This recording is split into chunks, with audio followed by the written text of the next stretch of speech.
सरकार की गल की जाए तो उन्होंने वालों भी सद्दा दिता गया किसानों की मीटिंग नूं लैके, पर दस दईए कि अजे सस्पेंस बरकरार है। सरकार दे वालों जो सद्दी गई है मीटिंग, सरकार दे सद्दे ते विचार करनगियां किसान जथेबंदियां। विचार तो बाद ही जिहड़ा फैसला वो लिया जाएगा। कई जथेबंदियां नूं सरकार दे सद्दे की जानकारी नहीं है, तो सद्दी किसानों की मीटिंग नूं लैके सस्पेंस अजे बरकरार है। और आखिरकार की कुछ कहना किसानों का, सीधा चलदे मोगा साडे नाल पत्रकार ने जुड़े हुए गुरदेव पाम जी। गुरदेव, जानना चाहांगे सब तो पहला किसान कहना की चाहते रहे जो मौजूदा स्थिति है, बेशक वो माल गड्डियां की रोक की गल होवे, इत्थे आ रही पंजाब दे विच दिक्कतां की गल होवे, या फिर सरकार दे नाल मीटिंग होवे। बिल्कुल गुरजोत, गल की जाए तो असीं इस टाइम मौजूद हाँ मोगा के रेलवे स्टेशन के उत्ते। रेलवे प्लेटफॉर्म के किसान बैठे हो, ट्रैक बिल्कुल खाली छड्डे गए ने। उन्होंने यही कहा सी, पहला भी केंद्र सरकार नूं कहा सी भी ट्रेनां ढोआ ढोआई ट्रेनां चलणगियां, उन्होंने कोई प्रॉब्लम नहीं आऊगी। दूसरी कितनी पैसेंजर ट्रेनां नहीं चलणगियां, पर केंद्र सरकार का जिहड़ा रवैया है कितने ना कितने किसानों के प्रति सख्त हुंदा जा रहा। उन्होंने यही कहना कि असीं ट्रेनां नहीं चलावांगे, पहला पैसेंजर भी ना चली, पूरी ट्रेनां चलणगियां। पर वो सरकारी ढोआ ढोआई जरूर चलेगी, पर प्राइवेट दायरे जिवें डानी बानी दियां वो ट्रेनां नहीं चलन देवांगे। किसान ਸਾਡੇ मौजूद ने गल करते हैं, इस बारे की कहना। की नाम तुहाडा? मैं जी कुलदीप सिंह भोला, कुल हिंद किसान सभा वालों। कुलदीप सिंह जी, तुसीं भी धरने ते बैठे काफी लंबे समय तो 32 दिन हो गए आ। गल की केंद्र सरकार का यही कहना सी भी ट्रेनां असीं नहीं चलाउणीआं, तुहाडे वो ट्रैक खाली कीते, किवें देखदे हो भी केंद्र सरकार का रवैया किवें है? देखो जी, केंद्र सरकार का रवैया जिहड़ा हैंकड़ वाला रवैया है। नाल दी नाल केंद्र सरकार शायद चाहुंदी है कि इन्हां दे विच फुट पाई जावे ते फिर इस्तकाम की गल है जिहड़ी मनाई जावे, क्योंकि ये घोल किसानां दा घोल ना होके आम लोकां दा घोल बन गया। किसान प्लेटफार्मां ते बैठे आ, आम लोग इहदी सपोर्ट दे विच रोज़ आपो अपणियां जथेबंदियां वल्लों जथे लैके आ रहीआं। सो केंद्र सरकार सोचदी है शायद ये जिहड़े लोग व्यापारी है जां होर वर्ग है जिन्हां ने ढोआ ढोआई राहीं आपदे बिजनस आपदा चलाउणा हुंदा है, शायद उन्हां च ते किसानां च फुट पा के इस घोल नूं कुचलिया जा सकदा है। इस नीति दे तहत सरकार है जिहड़ी ओह ਜਿਹੜੀਆਂ ਇਹ ਢੋਆ ਢੋਆਈ ਵਾਲੀਆਂ ਗੱਡੀਆਂ ਉਹਨਾਂ ਨੂੰ ਰੋਕ ਕੇ ਬੈਠੀ ਹੈ। ਤੇ ਲੱਗਦਾ ਨਹੀਂ ਜਿਸ ਤਰ੍ਹਾਂ ਹੰਗਾਰਾ ਹੈ ਆਮ ਲੋਕਾਂ ਦਾ ਕਿ ਆਮ ਲੋਕ ਹੈ ਜਿਹੜੇ ਉਹ ਕਿਸਾਨਾਂ ਦੇ ਇਸ ਘੋਲ ਦੇ ਵਿਰੋਧ ਆ ਜਾਣਗੇ, ਸਗੋਂ ਹੋਰ ਮਜ਼ਬੂਤੀ ਨਾਲ ਸਾਡੀ ਸਪੋਰਟ ਤੇ ਆ ਰਹੇ ਹੈ। ਕੱਲ ਵੀ ਬਹੁਤ ਸਾਰੀਆਂ ਔਰਤਾਂ ਜਿਹੜੀਆਂ ਆਪਣੀਆਂ ਜਥੇਬੰਦੀਆਂ ਦੇ ਬੈਨਰਾਂ ਨਾਲ ਇਸ ਧਰਨੇ ਦੇ ਵਿੱਚ ਉਹਨਾਂ ਨੇ ਸ਼ਮੂਲੀਅਤ ਕੀਤੀ ਹੈ। ਸੋ ਆਮ ਲੋਕ ਉਸੇ ਏਕੇ ਨਾਲ ਮਜ਼ਬੂਤੀ ਨਾਲ ਇਸ ਘੋਲ ਦੀ ਹਮਾਇਤ ਦੇ ਵਿੱਚ ਹੈ।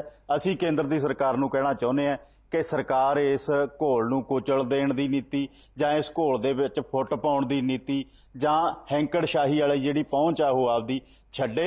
ये जिहड़े काले कानून उन्हें पास कीते है, जिहड़े काले कानून ही नहीं बल्कि किसान दी आम लोकां दी मौत दे वारंट है, इन्हां नूं रद्द करे। इदों बिना गुजारा नहीं होना, इदों बिना ये सिस्टम है जिहड़ा ओह चल नहीं सकदा, इत्थे शांति आ नहीं सकदी। देखो जी, मौत के वारंट किसान कहते हैं जिहड़े केंद्र सरकार के फरमान आउंदे ने। किसान जत्थे नुमाइंदे होर भी ਜਿਹੜੇ मौजूद ने, पुछदे आ भी जी हड़ताल आ स्ट्राइक की जा रही है, ਉਹਦੇ ਵਿੱਚ ਕੀ रूट प्लान बनाया गया जी? देखो जी पंप साहब, सब तो पहला तो असीं तबरे लाइव इंडिया का असीं धन्नवाद करते हैं। इस तो अगे ये गल असीं कहनी चाहांगे भी 4 नवंबर नूं एक फिर दोबारा चंडीगढ़ दे विच मीटिंग बुलाई गई है किसान भवन दे विच। अगली रणनीति उहदे विच तैयार की जाएगी। हाल की कड़ी जिहड़ी असीं गल कहनी चाहुंदे आ ਉਹ ਇਹ ਗੱਲ ਆ ਵੀ ਜੇ ਕੇਂਦਰ ਸਰਕਾਰ ਆਪਣੇ ਰਵੱਈਏ ਤੋਂ ਪਿੱਛੇ ਨਹੀਂ ਹਟਦਾ, ਕਿਉਂਕਿ ਮੋਦੀ ਨੇ ਬਿਹਾਰ ਦੀਆਂ ਚੋਣਾਂ ਵਿੱਚ ਕਿਹਾ ਵੀ ਮੈਂ ਪਿੱਛੇ ਨਹੀਂ ਹਟਾਂਗਾ, ਪਰ ਕਿਸਾਨ ਵੀ ਜਿਹੜਾ ਦੇਸ਼ ਵਿਆਪੀ ਅੰਦੋਲਨ ਜਿਹੜਾ ਬਣ ਚੁੱਕਾ ਹੈਗਾ। 27 ਅਕਤੂਬਰ ਦੀ ਦਿੱਲੀ ਵਿੱਚ ਰਕਾਬਗੰਜ ਮੀਟਿੰਗ ਸੀਗੀ, ਉਹਦੇ ਵਿੱਚ ਅਸੀਂ ਵੀ ਤਈਆ ਕਰ ਚੁੱਕੇ ਆ ਵੀ 5 ਨਵੰਬਰ ਦਾ ਜਿਹੜਾ ਪ੍ਰੋਗਰਾਮ ਹੈ ਪੂਰੇ ਦੇਸ਼ ਵਿੱਚ ਚੱਕਾ ਜਾਮ ਕੀਤਾ ਜਾਵੇਗਾ। ਕੱਲਾ ਚੱਕਾ ਜਾਮ, कोई दुकान बंद नहीं होएगी, कोई कुछ नहीं, क्योंकि सारा लोक लहर बन चुकी हैगी आ। सारा पंजाब दा जिहड़ा कोई भी वर्ग हैगा, आड़तीआ, मनीम है, व्यापारी तबका हैगा, मजदूर है, हर एक दुकानदार है, हर एक साडे नाल जुड़ चुका है। वो साडे इस अंदोलन का किते भी विरोध नहीं कर रहा हैगा। जे कोई लोक विरोध कर रहे हैं तो वो मोदी सरकार का कर रहे हैं। ਅਸੀਂ ਆਉਣ ਵਾਲੇ ਦਿਨਾਂ ਦੇ ਵਿੱਚ ਜਿੱਥੇ 5 ਨਵੰਬਰ ਨੂੰ ਚੱਕਾ ਜਾਮ ਕਰਾਂਗੇ 12 ਵਜੇ ਤੋਂ ਲੈ ਕੇ ਸ਼ਾਮ ਦੇ 4 ਵਜੇ ਤੱਕ, ਉੱਥੇ ਨਾਲ ਦੀ ਨਾਲ ਕੇਂਦਰ ਸਰਕਾਰ ਨੂੰ ਚੇਤਾਵਨੀ ਦੇਣਾ ਚਾਹੁੰਦੇ ਆ ਵੀ ਜੇਕਰ ਉਹਨੇ ਖੇਤੀ ਦੇ ਵਿਰੋਧ ਵਿੱਚ ਬਣਾਏ ਹੋਏ ਕਾਲੇ ਕਾਨੂੰਨ ਰੱਦ ਨਾ ਕੀਤੇ ਤੇ ਦਿੱਲੀ ਨੂੰ ਜਾਣ ਵਾਲੀਆਂ ਸਾਰੀਆਂ ਸੜਕਾਂ ਜਾਮ ਕਰ ਦਿਆਂਗੇ। ਦੁੱਧ, फल, सब्जियां पूर्ण तौर पर दिल्ली नूं जाण वास्ते असीं बंद कर देंगे, क्योंकि असीं अजे वो रवैया अपना अपनाया नहीं। असीं शांतमई अंदोलन दे विच बैठे हुए आ। ਟਰੈਕ ਅਸੀਂ ਖਾਲੀ ਛੱਡੇ ਹੋਏ ਨੇ। ਜਿਹੜੀਆਂ ਸਰਕਾਰਾਂ ਇਹ ਝੂਠ ਮਾਰ ਰਹੀਆਂ ਨੇ ਵੀ ਇਹ ਟਰੈਕਾਂ ਦੇ ਬੈਠੇ ਹੋਏ ਨੇ, ਤੁਸੀਂ ਕੈਮਰਾ ਘੁਮਾ ਕੇ ਸਾਰੇ ਟਰੈਕ ਵੀ ਚੈੱਕ ਕਰ ਸਕਦੇ ਹੋ ਪੰਪ ਸਾਹਿਬ, ਟਰੈਕ ਖਾਲੀ ਪਏ ਨੇ। ਪੰਜਾਬ 'ਚ ਕਿਸੇ ਵੀ ਟਰੈਕ ਤੇ ਅਸੀਂ ਨਹੀਂ ਬੈਠੇ ਹੋਏ, ਅਸੀਂ ਕਿ ਬੈਠੇ ਆ ਤੇ ਸਟੇਸ਼ਨਾਂ ਤੇ ਬੈਠੇ ਹੋਏ ਆ। ਅੰਦੋਲਨ ਸਾਡਾ ਜਾਰੀ ਏ ਸ਼ਾਂਤਮਈ ਢੰਗ ਦੇ ਨਾਲ। ਅਸੀਂ ਇਹ ਕਾਲਾ ਕਾਨੂੰਨ ਜਿਹੜਾ ਮੋਦੀ ਨੇ ਬਣਾਇਆ ਹੈ, ਮੇਰੇ ਸਾਥੀ ਦੱਸ ਕੇ ਹਟੇ ਨੇ, ਇਸ ਮੌਤ ਦੇ ਵਾਰੰਟ ਨੂੰ ਕਿਸੇ ਵੀ ਕੀਮਤ ਦੇ ਉੱਪਰ ਅਸੀਂ ਇਸ ਦੇਸ਼ ਦੇ ਵਿੱਚ ਕਿਸਾਨ ਦੇ ਪ੍ਰਤੀ, ਕਿਸਾਨ ਦੀਆਂ ਜ਼ਮੀਨਾਂ ਦੇ ਪ੍ਰਤੀ ਲਾਗੂ ਨਹੀਂ ਹੋਣ ਦੇਵਾਂਗੇ। ਕਰੋ ਕਿ ਸਰਕਾਰ ਜਿਹੜੀ ਹੈ, ਪੰਜਾਬ ਦੀ ਸਰਕਾਰ ਵੱਲੋਂ ਉਹਨਾਂ ਨੂੰ ਕੋਈ ਸੱਦਾ ਆਇਆ ਹੈ ਮੀਟਿੰਗ ਦੇ ਲਈ, ਕਿਉਂਕਿ ਇਹ ਜਾਣਕਾਰੀ ਸਾਹਮਣੇ ਆ ਰਹੀ ਹੈ। ਪੰਜਾਬ ਦੀ ਸਰਕਾਰ ਵੱਲੋਂ ਕਿਸਾਨ ਜਥੇਬੰਦੀ ਨੂੰ ਕੋਈ ਸੱਦਾ ਆਇਆ ਹੈ ਮੀਟਿੰਗ ਕਰਨ ਲਈ? ਨਹੀਂ, ਅਜੇ ਤੱਕ ਕੋਈ ਸੱਦਾ ਨਹੀਂ ਆਇਆ। ਜੇਕਰ ਕੋਈ ਸੱਦਾ ਆਵੇਗਾ ਤੇ ਅਸੀਂ ਆਪ ਜੀ ਨੂੰ ਜ਼ਰੂਰ ਕਨਵੇ ਕਰਾਂਗੇ। ਦੇਖੋ ਜੀ, ਕਿਸਾਨ ਕਾਫੀ ਪਰੇਸ਼ਾਨ ਹੈ। ਜੇ ਗੱਲ ਕੀਤੀ ਜਾਵੇ ਤਾਂ ਜਿਹੜਾ ਕਿ ਰੂਟ ਪਲਾਨ ਕੀ ਰਹੇਗਾ ਮੋਗਾ ਦੇ ਵਿੱਚ 5 ਤਰੀਕ ਦੀ ਸਟ੍ਰਾਈਕ? ਰੂਟ ਪਲਾਨ ਇਹ ਹੈ ਜੀ ਵੀ ਇੱਕ ਤਾਂ ਅਸੀਂ ਜਿਹੜਾ ਫਿਰੋਜ਼ਪੁਰ ਲੁਧਿਆਣਾ ਹਾਈਵੇ ਆ, ਡੀਸੀ ਦਫ਼ਤਰ ਦੇ ਕੋਲ ਇੱਕ ਸਾਡਾ ਪ੍ਰਮਾਣਿਤ ਨਾਕਾ ਜੀ, ਬਾਗੇ ਪੁਰਾਣੇ, ਜੇਤਵਾਲ, ਬੱਧਨੀ, ਕੋਟ ਈਸੇ ਖਾਂ ਮੇਨ ਚੌਂਕ ਔਰ ਬਾਬਾ ਗੇਂਦੀ ਰਾਮ, ਇੱਕ ਨਿਹਾਲ ਸਿੰਘ ਵਾਲਾ, ਇੱਕ ਬਾਬਾ ਗੇਂਦੀ ਰਾਮ ਧਰਮਕੋਟ, ਇਹ ਜਿਹੜੇ ਪ੍ਰਮਾਣਿਤ ਨਾਕੇ ਜਥੇਬੰਦੀਆਂ ਵੱਲੋਂ ਦਿੱਤੇ ਗਏ ਨੇ, ਇਹਨਾਂ ਨਾਕਿਆਂ ਦੇ ਉੱਪਰ ਕੇਵਲ ਤੇ ਕੇਵਲ ਸ਼ਾਂਤਮਈ ਤਰੀਕੇ ਦੇ ਨਾਲ ਅਸੀਂ 12 ਵਜੇ ਤੋਂ ਲੈ ਕੇ 4 ਵਜੇ ਤੱਕ ਚੱਕਾ ਜਾਮ ਕਰਾਂਗੇ। ਠੀਕ ਹੈ, ਕੀਤੀ ਜਾਵੇ ਕੇਂਦਰ ਸਰਕਾਰ ਵੀ ਆਪਣੀ ਮਸਲੇ ਜਿਹੜੇ ਗੰਭੀਰ ਨੇ ਕਈ ਤਾਂ ਜੀ ਸਾਰੀਆਂ ਜਥੇਬੰਦੀਆਂ ਪੂਰੇ ਦੇਸ਼ ਦੀਆਂ 300 ਤੋਂ ਉੱਪਰ ਇਕੱਤਰ ਹੋ ਚੁੱਕੀਆਂ ਨੇ। ਦੇਸ਼ ਵਿਆਪੀ ਅੰਦੋਲਨ ਬਣ ਚੁੱਕਾ ਹੈਗਾ। ਅਸੀਂ ਸਰਕਾਰ ਨੂੰ ਹਰਾ ਕੇ ਛੱਡਾਂਗੇ, ਏਕੇ ਨਾਲ ਅਟੱਲ ਜਿੱਤਾਂਗੇ। ਅੱਜ ਨਹੀਂ ਤੇ ਕੱਲ ਜਿੱਤਾਂਗੇ।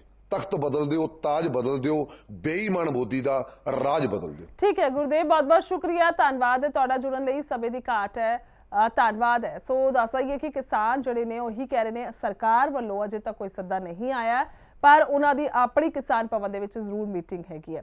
ਸੋ ਅਗਰ ਗੱਲ ਕੀਤੀ ਜਾਵੇ ਹੋਰ ਕੀ ਕੁਝ ਕਹਿ ਰਹੇ ਨੇ ਕਿਸਾਨ, ਕਿਸ ਤਰ੍ਹਾਂ ਦੇ ਨਾਲ ਉਹਨਾਂ ਦੀ ਰੂਪਰੇਖਾ ਹੈ, ਸੁਣਦੇ ਹਾਂ। ਗੱਲਬਾਤ ਕੀਤੀ ਸਾਡੇ ਪੱਤਰਕਾਰ ਆਸ਼ੂ ਨੇ। ਲੈ ਕੇ ਕਿਸਾਨ ਲਗਾਤਾਰ ਵਿਰੋਧ ਪ੍ਰਦਰਸ਼ਨ ਕਰ ਰਹੇ ਹਨ। ਇਸੇ ਵਿਚਕਾਰ ਹੀ ਕੇਂਦਰ ਸਰਕਾਰ ਦੇ 2 ਨਵੇਂ ਫਰਮਾਨ ਆਉਂਦੇ ਆ। ਇੱਕ ਝੋਨੇ ਦੀ ਪਰਾਲੀ ਨੂੰ ਲੈ ਕੇ ਪ੍ਰਦੂਸ਼ਣ ਹੋਊਗਾ ਤਾਂ ਕਿਸਾਨਾਂ ਨੂੰ 1 ਕਰੋੜ ਰੁਪਏ ਜੁਰਮਾਨਾ ਅਤੇ 5 ਸਾਲ ਦੀ ਜਿਹੜੀ ਸਜ਼ਾ ਹੋ ਸਕਦੀ, ਤੇ ਦੂਜਾ ਫਰਮਾਨ ਸਭ ਦਾ ਕਰਜ਼ਾ ਉੱਪਰ ਜਿਹੜੀ ਵਿਆਜ ਤੇ ਵਿਆਜ ਪੈਂਦੀ ਉਹ ਮਾਫ ਹੋਊਗੀ, ਪਰ ਕਿਸਾਨਾਂ ਦੇ ਕਰਜ਼ੇ ਦੀ ਵਿਆਜ ਤੇ ਵਿਆਜ ਮਾਫ ਨਹੀਂ ਹੋਊਗੀ। ਇਸੇ ਵਿਚਕਾਰ ਜਿਹੜਾ ਕਿਸਾਨਾਂ ਦੇ ਵਿੱਚ ਰੋਹ ਹੋਰ ਵੱਧਦਾ ਤੇ ਉਹ ਲਗਾਤਾਰ ਲਾਈਨਾਂ ਉੱਪਰ, ਪਟੜੀਆਂ ਉੱਪਰ ਧਰਨਾ ਦੇ ਕੇ ਬੈਠੇ ਹੁੰਦੇ ਆ ਤੇ ਸਰਕਾਰ ਅਪੀਲ ਕਰਦੀ ਹੈ ਕਿ ਪਟੜੀਆਂ ਤੋਂ ਧਰਨਾ ਚੱਕ ਦਿਓ। ਜਿਸ ਤੋਂ ਬਾਅਦ ਕਿਸਾਨ ਦੇਸ਼ ਦਾ ਵਿੱਤੀ ਘਾਟਾ ਦੇਖਦੇ ਹੋਏ ਤੇ ਪੰਜਾਬ ਦਾ ਵਿੱਤੀ ਘਾਟਾ ਦੇਖਦੇ ਹੋਏ ਲਾਈਨਾਂ ਤੋਂ ਜਿਹੜਾ ਆਪਣਾ ਧਰਨਾ ਚੱਕ ਲੈਂਦੇ ਆ। ਪਰ ਕੇਂਦਰ ਸਰਕਾਰ ਦੀ ਪੰਜਾਬ ਸਰਕਾਰ ਨੂੰ ਚਿੱਠੀ ਆਉਂਦੀ ਹੈ ਕਿ ਸਾਨੂੰ ਇੰਸ਼ੋਰੈਂਸ ਦਿਓ ਕਿ ਟਰੈਕ ਕਲੀਅਰ ਹਨ, ਪਰ ਕਿਸਾਨ ਵੀ ਉੱਧਰੋਂ ਕਹਿੰਦੇ ਆ ਕਿ ਅਸੀਂ ਟਰੈਕ ਪਹਿਲਾਂ ਹੀ ਛੱਡ ਚੁੱਕੇ ਹਾਂ ਤੇ ਹੁਣ ਜੋ ਹੈ ਟ੍ਰੇਨਾਂ ਗੁਜ਼ਰ ਸਕਦੀਆਂ, ਮਾਲ ਗੱਡੀਆਂ ਕਿਤੋਂ ਵੀ ਲੰਘ ਸਕਦੀਆਂ। ਪਰ ਕਿਸਾਨ ਇਸ ਗੱਲ ਉੱਪਰ ਬਜਿੱਦ ਸੀ ਕਿ ਅਸੀਂ 2 ਥਰਮਲ ਪਲਾਂਟਾਂ ਨੂੰ ਜਾਂਦੀਆਂ ਟ੍ਰੇਨਾਂ ਨਹੀਂ ਛੱਡਾਂਗੇ, ਬਾਕੀ ਅਸੀਂ ਸਾਰੇ ਜਿਹੜੇ ਟਰੈਕ ਛੱਡ ਦਿੱਤੇ। ਤੁਹਾਨੂੰ ਉਹੀ ਤਸਵੀਰਾਂ ਦਿਖਾਉਂਦੇ ਆ ਥਰਮਲ ਪਲਾਂਟ ਦੀ, ਜਿੱਥੇ ਕਿਸਾਨ ਧਰਨਾ ਦੇ ਕੇ ਬੈਠੇ ਹੋਏ ਆ। ਕਿਸਾਨਾਂ ਦਾ ਕਹਿਣਾ ਹੈ ਕਿ ਇਹ ਕੋਈ ਮਾਲ ਗੱਡੀ ਨੂੰ ਪ੍ਰਭਾਵਿਤ ਨਹੀਂ ਕਰਦੀ, ਇਹ ਜੋ ਥਰਮਲ ਨੂੰ ਸਿਰਫ ਇੱਕੋ ਜੋ ਟ੍ਰੇਨ ਜਾਂਦੀ ਹੈ ਕੋਲੇ ਦੀ ਟ੍ਰੇਨ, ਉਸ ਨੂੰ ਜ਼ਰੂਰ ਪ੍ਰਭਾਵਿਤ ਕਰਦੀ ਹੈ, ਪਰ ਇਹ ਨਿੱਜੀ ਥਰਮਲ ਹੈ, ਇਹ ਸਰਕਾਰੀ ਥਰਮਲ ਨਹੀਂ ਹੈ, ਇਹ ਪੰਜਾਬ ਸਰਕਾਰ ਦਾ ਕੋਈ ਅਦਾਰਾ ਨਹੀਂ ਹੈ। ਪਰ ਇੱਕ ਸੰਘਰਸ਼ ਨੇ ਨਵਾਂ ਮੋੜ ਉਦੋਂ ਲਿਆ ਜਦੋਂ ਕਿਸਾਨਾਂ ਨੇ ਇੱਥੋਂ ਧਰਨਾ ਚੱਕਣ ਦੀ ਕੁਝ ਸ਼ਰਤਾਂ ਰੱਖ ਦਿੱਤੀਆਂ। ਉਹ ਕਹਿੰਦੇ ਕਿ ਪੰਜਾਬ ਸਰਕਾਰ ਇਸ ਥਰਮਲ ਨੂੰ ਆਪਣੇ ਅੰਡਰ ਕਰੇ ਅਤੇ ਇੱਥੋਂ ਦੇ ਜੋ ਨਿੱਜੀ ਮੁਲਾਜ਼ਮ ਹੈ ਉਹਨਾਂ ਨੂੰ ਸਰਕਾਰੀ ਨੌਕਰੀ ਵੀ ਮੁਹੱਈਆ ਕਰਵਾਏ, ਤੇ ਕਿਉਂਕਿ ਲਗਾਤਾਰ ਸਰਕਾਰ ਇਸ ਨੂੰ ਪੈਸਾ ਭਰਦੀ ਹੈ, ਬਿਨਾਂ ਬਿਜਲੀ ਖਰੀਦੇ ਵੀ ਸਰਕਾਰ ਇਸ ਨੂੰ ਪੈਸਾ ਦਿੰਦੀ ਰਹਿੰਦੀ, ਕਿਉਂਕਿ ਬਿਜਲੀ ਸਮਝੌਤੇ ਹੋਏ ਸੀ। ਪੰਜਾਬ ਸਰਕਾਰ ਨੇ ਬਿਜਲੀ ਸਮਝੌਤੇ ਕੀਤੇ, ਭਾਵੇਂ ਪੰਜਾਬ ਸਰਕਾਰ ਬਿਜਲੀ ਖਰੀਦੇ ਨਾ ਖਰੀਦੇ, ਥਰਮਲਾਂ ਨੂੰ ਜਿਹੜਾ ਪੈਸਾ ਦੇਣਾ ਪਊਗਾ। ਤੇ ਇਸੇ ਲਾਈਨ ਤੇ ਤੁਹਾਨੂੰ ਦੂਜੇ ਪਾਸੇ ਤਸਵੀਰਾਂ ਦਿਖਾਊਂਗਾ ਕਿ 1.5 ਕਿਲੋਮੀਟਰ ਤੋਂ ਜੋ ਲਾਈਨ ਥਰਮਲ ਨੂੰ ਇੱਥੋਂ ਕੱਢਦੀ ਹੈ, ਦੂਸਰੇ ਪਾਸੇ ਵੀ ਤਸਵੀਰਾਂ ਦਿਖਾਊਂਗਾ ਕਿ 1.5 ਕਿਲੋਮੀਟਰ ਤੋਂ ਦੂਰ ਤੋਂ ਜਿਹੜੀ ਇਹ ਨਿੱਜੀ ਲਾਈਨ ਇੱਕ ਥਰਮਲ ਨੂੰ ਨਿਕਲਦੀ ਹੈ। ਇਹ ਕੋਈ ਟਰੈਕ ਨਹੀਂ, ਸਰਕਾਰੀ ਟਰੈਕ ਨਹੀਂ, ਇਹ ਨਿੱਜੀ ਲਾਈਨ ਜਿਹੜੀ ਥਰਮਲ ਨੂੰ ਨਿਕਲਦੀ। ਕਿਸਾਨ ਇੱਥੇ ਬੈਠੇ ਹੋਏ, ਪਰ ਸਰਕਾਰ ਕਹਿ ਰਹੀ ਕਿਸਾਨ ਲਾਈਨਾਂ ਉੱਪਰ ਬੈਠੇ ਹੋਏ ਆ। ਇਹ ਲਾਈਨਾਂ ਉੱਪਰ ਬੈਠੇ ਆ, ਪਰ ਥਰਮਲ ਦੀ ਲਾਈਨ ਨਿੱਜੀ ਲਾਈਨ। ਅਸੀਂ ਰਿਐਲਿਟੀ ਚੈੱਕ ਕਰ ਰਹੇ ਲਿਵਿੰਗ ਇੰਡੀਆ ਨਿਊਜ਼ ਤੇ ਕਿਸਾਨ ਆਖਿਰ ਬੈਠੇ ਕਿ ਇਹੀ ਤੁਹਾਨੂੰ ਤਸਵੀਰਾਂ ਲਿਵਿੰਗ ਇੰਡੀਆ ਨਿਊਜ਼ ਰਾਹੀਂ ਦਿਖਾ ਰਹੇ ਹਾਂ। ਕਿਸਾਨਾਂ ਕੋਲ ਲੈ ਚੱਲਦੇ ਸਿੱਧਾ ਕਿ ਇਹ ਕਿਹੜੀ ਲਾਈਨ ਤੇ ਬੈਠੇ ਆ, ਕਿ ਆਖਿਰ ਕਿਉਂ ਬੈਠੇ ਆ। ਸਰਕਾਰ ਜਦੋਂ ਕਹਿ ਰਹੀ ਹੈ ਕਿ ਤੁਸੀਂ ਧਰਨਾ ਚੁੱਕ ਲਓ, ਤੇ ਸਰਕਾਰ ਇਹ ਵੀ ਕਹਿ ਰਹੀ ਹੈ ਕਿ ਕਿਸਾਨ ਲਾਈਨਾਂ ਉੱਪਰ ਬੈਠੇ ਹੋਏ ਆ। ਕਿਹੜੀ ਲਾਈਨ ਤੇ ਤੁਸੀਂ ਬੈਠੇ ਹੋ ਜੀ? ਸਰਕਾਰ ਕਹਿੰਦੀ ਜਿਹੜੇ ਕਿਸਾਨ ਆ ਗੱਡੀਆਂ ਰੋਕ ਰਹੇ ਆ, ਗੱਡੀਆਂ ਲੰਘਣ ਨਹੀਂ ਦਿੰਦੇ ਤੇ ਹੁਣ ਅਸੀਂ ਗੱਡੀਆਂ ਨਹੀਂ ਜਾਣ ਦੇਵਾਂਗੇ ਪੰਜਾਬ ਨੂੰ। ਦੇਖੋ ਜਿਹੜੀ ਗੱਲ ਸਰਕਾਰ ਕਰਦੀ ਹੈ ਕਿ ਕਿਸਾਨ ਖਾਨੀਆਂ ਲਾਈਨਾਂ ਦੇ ਉੱਪਰ ਬੈਠੇ ਨੇ ਗੱਡੀਆਂ ਰੋਕਣ ਦੀ ਗੱਲ ਕਰੀ ਆ, ਅਸੀਂ ਤਾਂ 13 ਤਰੀਕ ਨੂੰ ਜਿਹੜੇ ਰੇਲਵੇ ਟਰੈਕ ਨੇ ਖਾਲੀ ਕੀਤੇ ਹੋਏ ਨੇ। ਇਹ ਸਿਰਫ ਥਰਮਲ ਪਲਾਂਟ ਦੀ ਜਿਹੜੀ ਨਿੱਜੀ ਲਾਈਨ ਹੈ ਉਹ ਦੱਬੀ ਹੋਈ ਆ। ਜਿਹੜਾ ਆ ਥਰਮਲ ਪਲਾਂਟ ਹੈ NPL ਜਿਹੜਾ ਰਾਜਪੁਰੇ ਵਾਲਾ, ਇਹ ਤਾਂ ਬਹੁਤ ਵੱਡਾ ਜਿਹੜਾ ਠੱਗੀ ਕਰ ਰਿਹਾ ਲੋਕਾਂ ਦੇ ਨਾਲ, ਕੀਤੇ ਹੋਏ ਵਾਅਦੇ ਨਹੀਂ ਇਹਨੇ ਪੂਰੇ ਕੀਤੇ। ਇਸ ਕਰਕੇ ਇੱਕ ਇਹ ਜਿਹੜਾ ਥਰਮਲ ਪਲਾਂਟ ਹੈ ਤੇ ਇੱਕ ਦੂਸਰਾ ਜਿਹੜਾ ਬਣਵਾਲੀ ਵਾਲਾ, 2 ਥਰਮਲ ਪਲਾਂਟ ਜਿਹੜੇ ਭਾਰਤੀ ਕਿਸਾਨ ਯੂਨੀਅਨ ਏਕਤਾ ਗੁਰਾਹਾਂ ਜਥੇਬੰਦੀ ਵੱਲੋਂ ਇਹ ਰੋਕੇ ਹੋਏ ਨੇ। ਬਾਕੀ ਜਿੰਨੇ ਵੀ ਰੇਲਵੇ ਟਰੈਕ ਨੇ ਉਹ ਸਾਰੇ ਖਾਲੀ ਪਏ ਨੇ, ਜਿਵੇਂ ਮਰਜ਼ੀ ਗੱਡੀਆਂ ਲੰਘ ਸਕਦੀਆਂ ਨੇ। ਇਹਦੇ ਵਿੱਚ ਕਿਸਾਨਾਂ ਨੂੰ ਜਾਣ ਕੇ ਬਦਨਾਮ ਕੀਤਾ ਜਾ ਰਿਹਾ। ਮੈਂ ਸਮਝਣਾ ਚਾਹੁੰਦਾ 2 ਜਿਹੜੇ ਥਰਮਲ ਹੈ ਇਹਨਾਂ ਨੂੰ ਰੋਕਣ ਨਾਲ ਫਾਇਦਾ ਕੀ ਹੋਊਗਾ ਕਿਸਾਨਾਂ, ਜਦੋਂ ਬਾਕੀ ਸਾਰੀਆਂ ਟ੍ਰੇਨਾਂ ਛੱਡ ਦਿੱਤੀਆਂ ਤੇ ਇਹਨਾਂ 2 ਥਰਮਲਾਂ ਨੂੰ ਰੋਕ ਕੇ ਤੁਹਾਡਾ ਫਾਇਦਾ ਕੀ ਹੋਣ ਵਾਲਾ ਹੈ? ਇਹਦੇ ਜਿਹੜਾ ਰੋਕਣ ਦਾ ਫਾਇਦਾ ਜਿਹੜਾ ਇਹ ਆ ਕਿ ਇਹ ਲਗਾਤਾਰ ਜਿਹੜੀਆਂ ਸਰਕਾਰਾਂ ਨੇ ਜਿਹੜੇ ਆ ਵੱਡੇ ਵੱਡੇ ਕਾਰਪੋਰੇਟ ਘਟਾਣੇ ਜਿਹੜੇ ਬਦੰਤੀ ਵਰਗਿਆਂ ਦੇ ਆ ਜਿਹੜੇ ਥਰਮਲ ਪਲਾਂਟ ਨੇ, ਇਹਨਾਂ ਨੂੰ ਲਗਾਤਾਰ ਲੁੱਟ ਦਾ ਕੇਂਦਰ ਬਣਾਇਆ ਹੋਇਆ। ਜਿਹੜੇ ਸਰਕਾਰੀ ਥਰਮਲ ਪਲਾਂਟ ਨੇ ਲਗਾਤਾਰ ਉਹਨਾਂ ਨੂੰ ਬੰਦ ਕੀਤਾ ਜਾ ਰਿਹਾ। ਵੱਡਾ ਬੋਝ ਜਿਹੜਾ ਪਿੰਡਾਂ ਦੇ ਉੱਪਰ ਪੈ ਰਿਹਾ, ਲੋਕਾਂ ਦੇ ਉੱਪਰ ਪੈ ਰਿਹਾ। ਇਹ ਤੋਂ ਮਹਿੰਗੇ ਰੇਟ ਤੇ ਜਿਹੜੀ ਬਿਜਲੀ ਖਰੀਦ ਕੇ ਇਹ ਲੋਕਾਂ ਦੇ ਉੱਪਰ ਪਾਈ ਜਾ ਰਹੀ ਆ, ਜਦ ਕਿ ਜਿਹੜੇ ਸਰਕਾਰੀ ਥਰਮਲ ਪਲਾਂਟ ਨੇ ਉਹ ਲਗਾਤਾਰ ਬੰਦ ਕੀਤਾ ਜਾ ਰਿਹਾ ਤੇ ਬੇਰੁਜ਼ਗਾਰ ਵੱਧਦੀ ਜਾ ਰਹੀ ਆ। ਜਦੋਂ ਇਹ ਸਰਕਾਰੀ ਹੋ ਜਾਣਗੇ ਤਾਂ ਨੌਕਰੀਆਂ ਮਿਲਣੀਆਂ ਤੈਅ ਨੇ। ਜਿੰਨੇ ਕਿ ਰੋਜ਼ਗਾਰ ਹੁਣ ਬੇਰੁਜ਼ਗਾਰ ਫਿਰਦੇ ਨੇ ਕਿਸਾਨ ਜਾਂ ਜਿਹੜੇ ਵੀ ਨੌਜਵਾਨ ਬਾਹਰ ਜਾ ਰਹੇ ਨੇ ਪੜ੍ਹ ਕੇ ਵਿਦੇਸ਼ਾਂ ਵੱਲ ਨੂੰ ਮੂੰਹ ਹੋਇਆ, ਉਹਨਾਂ ਨੂੰ ਮਾੜਾ ਮੋਟਾ ਤਾਂ ਕੁਝ ਰਾਹਤ ਤਾਂ ਮਿਲੂਗੀ। ਇਸ ਕਰਕੇ ਸਾਡੀ ਇਹੀ ਮੰਗ ਹੈ ਕਿ ਇਹਨਾਂ ਨੂੰ ਸਰਕਾਰੀਕਰਨ ਕੀਤਾ ਜਾਵੇ ਅਤੇ ਜਿਹੜੀ ਇਹਨਾਂ ਦੇ ਲੁੱਟ ਦਾ ਕੇਂਦਰ ਬਣੇ ਹੋਏ ਨੇ ਇਹਨਾਂ ਨੂੰ ਬੰਦ ਕੀਤਾ ਜਾਵੇ। ਜਿਹੜਾ ਇਹ ਪੈਸਾ ਬਾਹਰ ਵਿਦੇਸ਼ਾਂ ਵੱਲ ਜਾ ਰਿਹਾ ਕਾਰਪੋਰੇਟ ਘਰਾਣਿਆਂ ਦੇ ਜ਼ਰੀਏ, ਉਹ ਇੱਥੇ ਆਪਣੇ ਦੇਸ਼ ਦੇ ਵਿੱਚ ਤਰੱਕੀ ਤੇ ਲਾਇਆ ਜਾਵੇ। ਸਰਕਾਰ ਅੱਜ ਕੱਲ੍ਹ ਬਹੁਤ ਕਲਾਹਟ ਵਿੱਚ ਹੋਈ ਆ। ਮੋਦੀ ਨੂੰ ਪਤਾ ਇਸ ਗੱਲ ਦਾ ਕਿ ਟੱਕਰ ਪੰਜਾਬ ਦੇ ਨਾਲ ਪਈ ਹੋਈ ਆ।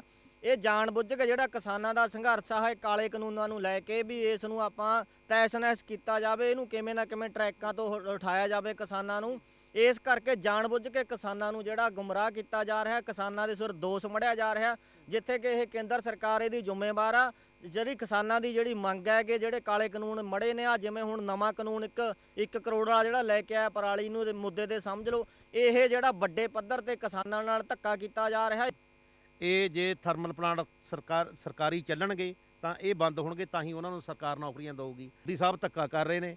ਇਹ 3 ਆਰਡੀਨੈਂਸ ਵਾਪਸ ਲਏ ਜਾਣ ਅਤੇ ਸਾਡੀ ਜੋ ਸਵਾਮੀਨਾਥਨ ਰਿਪੋਰਟ ਹੈ ਉਹ ਲਾਗੂ ਕੀਤੀ ਜਾਵੇ। ਅਸੀਂ ਤਾਂ ਪਹਿਲਾਂ ਹੀ ਮਾਰੇ ਪਏ ਆ, ਸਾਨੂੰ ਤਾਂ ਪਹਿਲਾਂ ਹੀ ਭਾਰ ਨਹੀਂ ਮਿਲਦਾ। ਆ ਦੂਜੇ 2-5 ਕਾਨੂੰਨ ਬਣਾ ਕੇ ਸਾਨੂੰ ਤਾਂ ਜਮ੍ਹਾਂ ਖਤਮ ਕਰਤਾ। ਹੁਣ ਤਾਂ ਸਾਡਾ ਬਚਣ ਦਾ ਕੋਈ ਹੱਲ ਹੀ ਨਹੀਂ ਰਿਹਾ। ਸਰਕਾਰ ਸਖਤੀ ਕਰੂਗੀ ਤਾਂ ਸਖਤੀ ਜਿਹੜੇ ਕਿਸਾਨ ਵੀ ਕਰਨ ਤੇ ਉਤਰੇ ਹੋਏ ਨੇ। ਆਰ ਪਾਰ ਦੀ ਲੜਾਈ ਆ, ਜਿੰਨਾ ਚਿਰ ਆਰਡੀਨੈਂਸ ਰੱਦ ਨਹੀਂ ਹੁੰਦਾ ਉਹਨਾਂ ਟਾਈਮ ਇਹ ਸੰਘਰਸ਼ ਜਾਰੀ ਰਹੂਗਾ।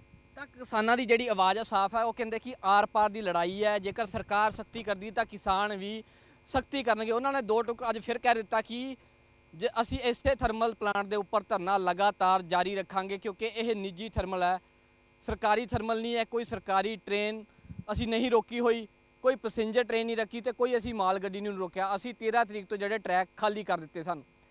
ਕੈਮਰਾ ਪਰਸਨ ਮਲਿਕ ਦੇ ਨਾਲ ਆਸ਼ੂ ਨੇਜਾ, ਲਿਵ ਇੰਡੀਆ ਨਿਊਜ਼, ਰਾਜਪੁਰਾ।